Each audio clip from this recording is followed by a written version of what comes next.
भगवते नमः। मैं आचार्य राजकुमार मिश्र, आपका ज्योतिषीय सलाहकार एवं मार्गदर्शक। आशा करता हूँ आप सभी प्रसन्न होंगे, सानंद होंगे, स्वस्थ होंगे। पुनः आज उपस्थित हूँ आपके अपने इस चैनल लाइफ विथ एस्ट्रो गुरुजी में। जैसा कि अपना विषय चल रहा है, क्या मांगलिक होना अभिशाप है। आज उसी विषय को आगे बढ़ाते हुए आज हम लोग जिस वीडियोस पर चर्चा करेंगे, क्या मांगलिक वर या कन्या का विवाह नान मांगलिक यानी जो मंगली नहीं है ऐसे वर या कन्या से हो सकता है क्या। इसके पहले के 2 वीडियो में मैंने आपको बताया था कि मांगलिक कैसे बनते हैं और मांगलिक के परिहार क्या होते हैं।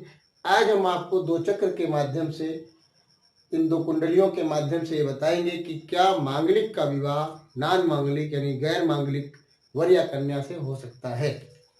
जैसा कि मैंने आपको बताया था कि अगर इस भाव में मंगल है तो जातक मांगलिक होता है, इस भाव में मंगल है तो जातक मांगलिक होता है, इस भाव में मंगल है तो जातक मांगलिक होता है, इस भाव में मंगल है तो जातक मांगलिक होता है और इस भाव में मंगल है तो जातक मांगलिक होता है। अब कई बार हमारे सामने एक प्रश्न खड़ा होता है, विवाह अच्छा बन रहा है, सब कुछ ठीक बन रहा है, लेकिन मंगल दोष आड़े आ रहा है। मैं अपने वीडियोस में हर बार एक बात जरूर कहता हूं कि सदैव जब विवाह का ऐसा मौका आता है तो कुंडली मिलान का काम किसी पंडित जी से नहीं कराइए, किसी एस्ट्रोलॉजर से, किसी ज्योतिषाचार्य के पास जाकर, किसी आचार्य के पास जाकर कुंडली का मिलान कराएं। वो आपको विधिवत व्यवस्थित तरीके से उसका निष्कर्ष निकाल करके देंगे। इसलिए आज हम जो चर्चा करेंगे कि अब हमने देखा कि इन भावों से मांगलिक बन रहे हैं। अब कई बार संबंध हमारे पास आता है और वह संबंध केवल इस बात से छूट जाता है कि दूसरा पक्ष मांगलिक नहीं है। बहुत छोटी सी बात समझे, मांगलिक होना कोई अभिशाप नहीं है। और जब हमारे पास दूसरे पक्ष का जो कुंडली आती है, जो कुंडली हमारे पास लेकर के व्यक्ति आ रहा है, मैं इसलिए बार बार कहता हूँ कि एस्ट्रोलॉजर से मिलवाइए। उसमें जो हमने आपको कई चीजें बताई हैं उन्हीं को मैं यहाँ पर चार्ट के रूप में आपको दिखाने जा रहा हूँ। मान लीजिए जो हमारे पास वर की कुंडली या कन्या की कुंडली आई और वो मांगलिक है, और जो दूसरा पक्ष है अगर उसकी कुंडली में इस 6वें भाव में यानी कि 1, 2, 3, 4, 5, 6, 7, 8, 9, 10, 11 और 12, अब इस 6वें भाव में अगर मंगल बैठा है और राहु यहां बैठा है और शनि यहां बैठा है तो ये कुंडली भी मांगलिक कुंडली हो गई। यानी अब यहाँ पर मांगलिक व्यक्ति का मांगलिक व्यक्ति से विवाह हो सकता है। इसमें किसी प्रकार का कोई दोष का निर्माण नहीं होता है। तो यहाँ पर अब वो भ्रम निकाल लें कि ये मांगलिक था, ये बगैर मांगलिक था, विवाह नहीं हो सकता है। आप बहुत आराम से विधिवत विवाह करिए। इसमें किसी प्रकार का कोई भी परेशानी, किसी प्रकार कोई समस्या मांगलिक दोष को लेकर के नहीं आने वाली।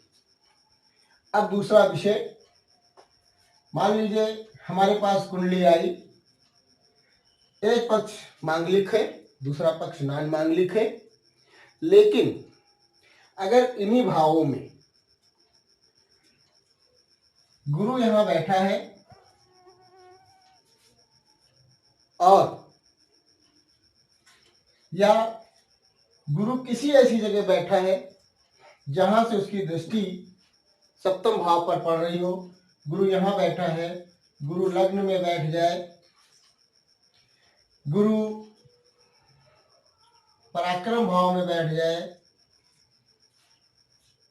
तो ऐसे जातक की भी जो कुंडली है वह मांगलिक वर का विवाह अगर इससे हम कराते हैं और इसमें अगर शनि ऐसे जातक का 12वें भाव में बैठा हो, 7वें में बैठा हो, 8वें में बैठा हो, अगर इस प्रकार की भी कुंडली बन रही है तो भी मांगलिक दोष का यहाँ पर यह कुंडली भी मांगलिक दोष के अनुसार बन रही है, यह विवाह किया जा सकता है।